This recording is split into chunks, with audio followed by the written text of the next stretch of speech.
Ngayon, lilipat na tayo sa susunod nating kwento. Isang bagong eksklusibo mula sa Axios ang nagsasabing may impormasyon sila kung paano talaga nakikipag-usap ang administrasyon ni Trump sa Republikang Islamiko.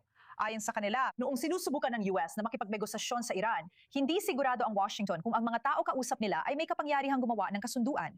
Kaya nilampasan sila ng administrasyon ni Trump, nagbukas sila ng isang lihim na back channel na direkta sa makapangyarihang Revolutionary Guard ng Iran. Ayon sa Axios, ginamit ng White House si Natir Nechirvan Barzani, ang leader ng Iraqi Kurdish, bilang tagapamagitan upang makipag-ugnayan sa isang commander ng IRGC sa layuning malaman kung ano talaga ang gusto ng pamunuan ng militar ng Iran. Ngunit nauwi rin sa wala ang mga pag-uusap. Kaya ang tanong, syempre, ay ano ang ipinapakita nito tungkol sa kung sino talaga ang may kapangyarihan sa Tehran. At makakasama natin ngayon sa studio si Correspondent Khalid Sledin upang talakayin ang lihim na back channel na ito. Alam mo, hindi na nakakagulat na may kalituhan kung sino talaga ang may kapangyarihan na yon sa Iran.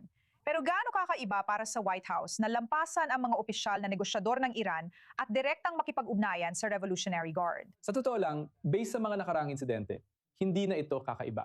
Ibig kong sabihin, ilang beses na rin silang nagtangkang makipag-usap sa Hamas ng hindi direkta. At sinubukan din nila kung isasama natin ang dating administrasyon ni Trump, nakipag-usap sila kay Kim Jong-un. Kaya karaniwan na para kay Trump na sabihin na nakikipag-usap sila, narinig na natin yan ng ilang beses, lalo na pagdating sa Hamas. Ganun din nung nag-aalala ang Israel na sina Kushner/Witkoff ay nakikipag-usap sa Hamas noong ang mga bihag ay nasa Gaza pa, noong unang bahagi ng 2025. Kaya hindi ito kakaiba. At nangyari ito pagkatapos magsimula ang tigil putukan noong Abril. Pero hindi sila sigurado kung sino ang nagpapasya dito. Sila ba yung mga tinatawag na traidor na yon? Pinag-uusapan natin si Karibov at Ministrong Panlabas na si Arakci. May mga tao sa kalsada na nagsasabing dapat silang bitayin. Kaya nagtataka sila kung may mandato ba talaga sila mula sa IRGC o mula sa pinakamataas na pinuno. At nung panahong iyon, ang direktor ng Pambansang Intelihensya, Tulsi Gabbard, ang nakaupo pa sa posisyong iyon. Tinawagan niya si Barzani. Si Barzani, na napaka-interesante, nung digmaan ng Iraq at Iran ay talagang naninirahan sa Iran at hindi sa Iraq. At siya ay pinagkakatiwalaan ng rehimen ng Iran sa pangkalahatan. Kilala niya ang maraming tao sa rehiyon, partikular sa Iran at syempre sa US. At nung panahong yon ay tinawagan niya ang IRGC o ang mga taong kilala niya mula roon. At pagkatapos ng ilang negosasyon, nagpadala sila ng isang tao na may secured na telepono sa Kurdistan sa Iraq, sa rehiyon ng Kurdistan sa Iraq.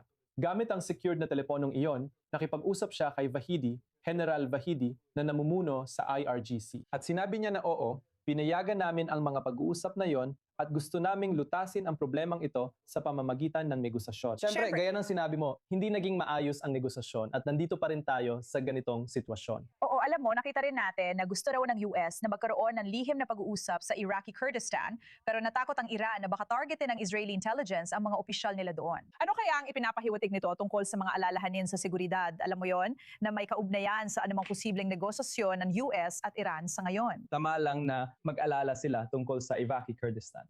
At pagdating sa susunod na round ng negosasyon, nakikita natin na sina Khalilbaf at Daraji lang talaga ang nangunguna sa buong pagsisikap na ito. Kung tutuusin, alam ni Wahidi na siya ay target. Kung may isang tao na hadlang sa pag-abot ng kasunduan, ibig sabihin sa mga konsesyon ng Iran, si Wahidi yon o kaya isang taong malapit sa kanya o nasa kanyang grupo. At yun ang magiging target. At syempre gusto nilang ibunyag ang lokasyon ng pinakamataas na pinuno dahil sa pagkakaintindi ko sa dalawang bagay. Una, sa lahat, dahil natatakot sila sa simbolikong maaring pagpaslang sa bagong pinakamataas na pinuno na wala pang ang ilang buwan sa kanyang posisyon. Pero dahil rin sa sila ang kumukontrol sa kanya ngayon. Ibig ko sabihin, hindi natin alam kung gaano siya kalakas. Hindi natin alam kung siya ay, alam mo, buhay pa, ayon na rin sa ilang sangguniang Israeli. Pero hindi pa rin natin alam ang kalagayan niya at kung ano talaga ang kaya niyang gawin. At maaaring ginagamit lang talaga nila siya para maghatid ng mga menseng gusto nilang iparating at hindi sa pamamagitan ng iba. Kaya syempre, totoo ang alalahanin sa seguridad. Kapag nagkaroon pa ng isa pang labanan sa pagitan ng US at Israel at Iran, tiyak na ang IRGC ang magiging target, pati na rin ang pinakamataas na leader. At ang Israel ay maraming mga asset, hindi lang sa Iraqi Kurdistan, kundi pati na rin sa ibang lugar. At tiyak na gagamitin din nila ang mga iyon. Sige Pali, maraming salamat sa iyong paliwanag. Lilipat na tayo ngayon.